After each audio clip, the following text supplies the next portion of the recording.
Praise the lord. దేవుడు మనల్ని ప్రేమించి మనకు మరొక దినాన్ని అనుగ్రహిస్తూ వచ్చారు. అందుని బట్టి దేవునికి స్తోత్రం. ఉదయకాలము దేవుని వాగ్దానం.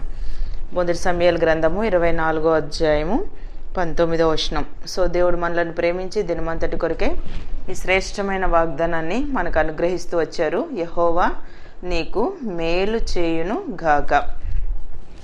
సో దేవుడు ఉదయకాలము మనకి జ్ఞాపకం చేస్తూ ఉన్నాడు, యెహోవా నీకు మేలు చేయనుగాక. ఈ మాటలు సౌలు దావీదుతో సెలవిచ్చిన రీతిగా మనం దేవుని యొక్క వాక్యంలో చదవగలం. అక్కడ దావీదును పట్టుకోవటానికి సౌలు అన్ని చోట్ల తిరుగుతున్నట్లుగా మనము దేవుని యొక్క వాక్యంలో చదువుతాము.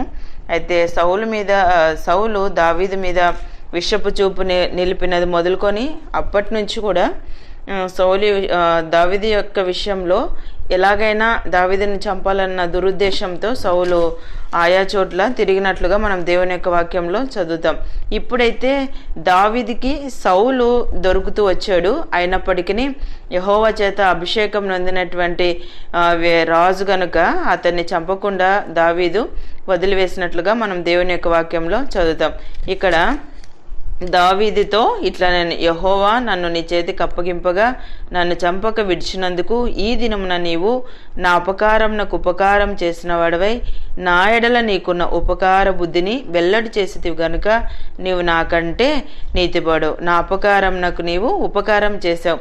అయితే నీ ఉపకార బుద్ధిని ఈ దినాన నువ్వు నా ఎడల రుజువుపరుస్తూ వచ్చావు. నువ్వు నాకంటే నీతిపరుడవు. ఒకనికి తన శత్రువు దొరికినల్లా మేలు చేసి పంపివేయినా ఈ దినమున నీవు నాకు చేసిన దాన్ని బట్టి యెహోవా ప్రతిగా నీకు మేలు చేయనుగాక. ఈ దినాన నువ్వు చేసిన ఈ పనిని బట్టి దేవుడు నీకు ప్రతిగా మేలు చేస్తాడు. ఖచ్చితంగా నీవు ఇశ్రాయేల్ రాజ్యంలో అంటే నువ్వు రాజు అవుతావు. ఇశ్రాయేల్ రాజ్యం నీకు స్థిరపరచబడుతుంది. నా తర్వాత నా సంతతి వారిని నువ్వు నిర్మూలం చేయకుండా, నా ఇంటిలో నుండి నువ్వు పోయి నా పేరు కొట్టివేయకుండా యెహోవా నామమున నాకు ప్రమాణం చేయమని అక్కడ దావీదుతో సౌలు ప్రమాణం చేయించుకున్నట్లుగా మనము ఈ 24వ అధ్యాయంలో చదువుతాం అన్నమాట. అంటే అంత గొప్ప వ్యక్తిత్వం కలిగినటువంటి వ్యక్తి అని మనము దావీదుని గురించి దేవుని యొక్క వాక్యంలో చదవగలం. అంటే దేవుని యొక్క మంచితనం దావీదులో మనం చూడగలుగుతున్నాం.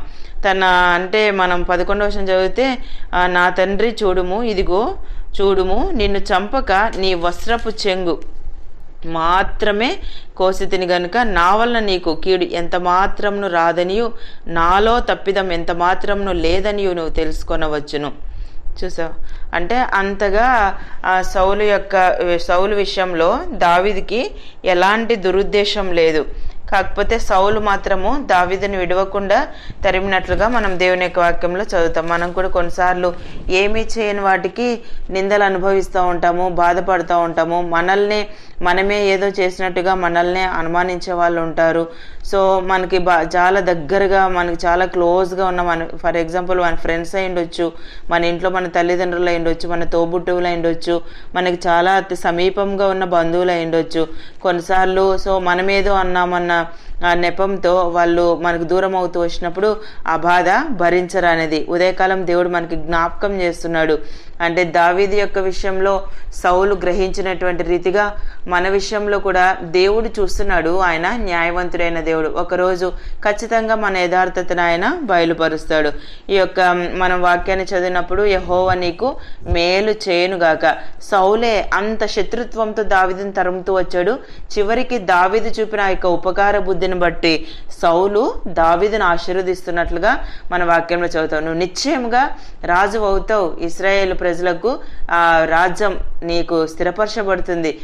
అప్పుడు నన్ను నువ్వు జ్ఞాపకం చేసుకో అన్నట్టుగా నా పేరు నీవు నా సంతతిలో కొట్టివేయొద్దు అని చెప్పి అక్కడ ప్రమాణం చేస్తున్నట్లుగా మన వాక్యంలో చదువుతాం కదా. మనం కొన్నిసార్లు పరిస్థితులను బట్టి కృంగిపోవద్దు, అధైర్యపడొద్దు. దేవుడు ఒక సమయం వస్తుంది, దేవుడు ఖచ్చితంగా మనకి మేలు చేసేటువంటి వారుగా ఉంటారు. యెహెజ్కేలు గ్రంథం 36వ అధ్యాయం 11వ వచనం చదివితే, మునుపటి కంటే అధికమైన మేలు మీకు కలగజేసేదని. దేవుడు ఇప్పుడున్న దానికంటే ఇంకా అధికమైనటువంటి మేలు మన జీవితంలో ఆయన అనుగ్రహించే దేవుడు. కీర్తనలు 128వ అధ్యాయం 2వ వచనం చదివితే, నిశ్చయంగా నీవు నీ చేతుల కష్టార్జితము అనుభవించదవు, నువ్వు ధన్యుడవు, నీకు మేలు కలుగును. ఉదయకాలం దేవుడు ఎంత ప్రశస్తమైన వాగ్దానాల ద్వారా మనకి మనల్ని ధైర్యపరుస్తూ వచ్చారు, బలపరుస్తూ వచ్చారు.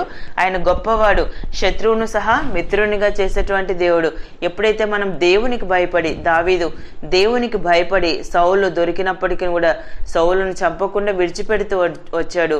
అంతేకాదు సౌలుకు దావీదు మేలు చేసినట్లుగా మనం వాక్యంలో చదువుతాం.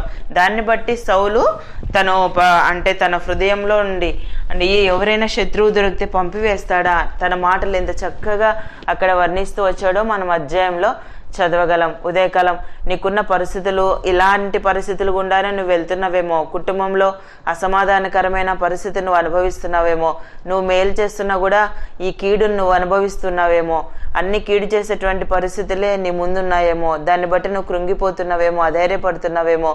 ఉదయకాలము సౌలును అలాంటి గ్రహింపులోనికి తెచ్చిన దేవుడు, సో నిన్ను తరుముచున్న శత్రువులకు కూడా అలాంటి గ్రహింపు దేవుడు తప్పకుండా అనుగ్రహిస్తాడు. మన దేవుడు చూస్తున్న దేవుడు, మాట్లాడే దేవుడు, ప్రతి విషయాన్ని కూడా ఆయన కనిపెడుతున్నటువంటి దేవుడు. అలాంటి సజీవుడైన దేవుని నేను ఎరిగి ఉన్నాను, అలాంటి సజీవుడైన దేవుని నేను సేవిస్తున్నాను. కాబట్టి ఈ పరిస్థితుల్లో నేను కృంగిపోకూడదు అన్న ఉద్దేశం, అంటే దావీదు లాంటి మంచి వ్యక్తిత్వం మనలో మనం కలిగి ఉన్నప్పుడు దేవుడు ఖచ్చితంగా మన జీవితాల్లో మనకి సహాయం చేయగలరు. ఉదయకాలం దేవుడు మనకు అనుగ్రహించినటువంటి ఈ ప్రశస్తమైన వాగ్దానం అన్ని సమయాల్లో మనం అన్వయించుకొని ముందుకు కొనసాగినట్లు ప్రభు మనందరికీ సహాయం చేయను గాక. ప్రార్థన చేసుకుందాం. ప్రియమైన తండ్రి, మీకు వందనాలు యేసయ్య. మమ్మలను ప్రేమించి మాకు అనుగ్రహించిన ఈ శ్రేష్టమైన వాగ్దానాన్ని బట్టి స్తుతిస్తున్నాను ప్రభా. యెహోవా నీకు మేలు చేయను గాక అని సెలవిచ్చారు. ఉదయకాలం నిత్య జీవపు మాటలు వింటున్న మీ ప్రజలందరినీ కూడా జ్ఞాపకం చేసుకునండి. మీ వాగ్దానాలు వారి జీవితంలో నెరవేర్చి మీరు అన్ని సమయాల్లో సహాయపడుతూ రావాల్సిందిగా ప్రార్థిస్తూ యేసు ప్రభు నామమున ప్రార్థిస్తున్నాను తండ్రి. ఆమెన్.